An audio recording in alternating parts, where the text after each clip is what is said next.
Methodology is more so the biggest thing is to find out how to turn the main battery off.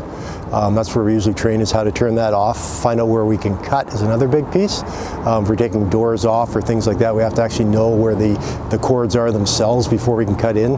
And they are all over the place. They could be in the roof, they could be in the sides, they could be in the posts on the side. So there's lots of locations. So before we cut, we actually take a tool and we clear it all off to make sure we can actually see where we're cutting. Whereas before we didn't have to do that, we just cut. We didn't have to worry about anything but a seat belt, that was about it. So that times have changed on that. So. Challenge is just where are the turnoffs. Just to find a regular battery is a challenge in most vehicles now because they're all over the place because of space conditions.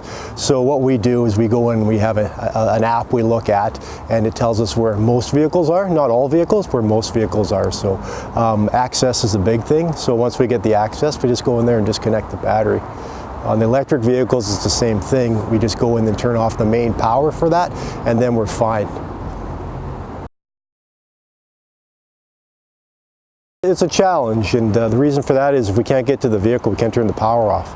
And the power just keeps going, and it's very hard to put them out. It will take a couple hours to put out in some cases. They've had Teslas in the past and other departments, it takes hours to put out. Just there's so much power in there, and if you can't get to the turn off, this is what happens. The battery just keeps flowing the voltage. Well, they're expensive, and a lot of those can be parted out. So with the cost of the vehicles, it's very hard for an insurance company to say, here, take this car and cut it all up. So that costs them thousands of dollars. So that's a challenge to get an electric vehicle. We've never had the opportunity to cut an electric vehicle, but hopefully down the road we'll get that chance. For sure, because the cost of vehicles will come down. The more that are on the road, just like regular vehicles, price comes down. We have a partnership with Coquitlam Towing, and they bring us great vehicles to cut up. So gasoline vehicles and diesel vehicles, they've come down, so we're able to use those. At some point, electric vehicles will come down too. We'll be able to actually use them. So we had an incident on the waterfront where we had a vehicle that was submerged in water, and when we brought it out, we heard like a big pop, like an explosion. Originally thought it was a tire, and then all of a sudden saw smoke, and that's when the car started on fire itself. We were unable to actually turn the battery off, so we just left it where it was, disconnected the tow truck, and began to extinguish it.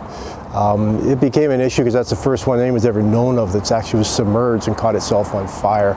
So Transport Canada was involved, as well as Mitsubishi came over from Japan and took a look at the vehicle, and we did a little bit of after action on that of why it would happen. So we're still waiting for the results of that.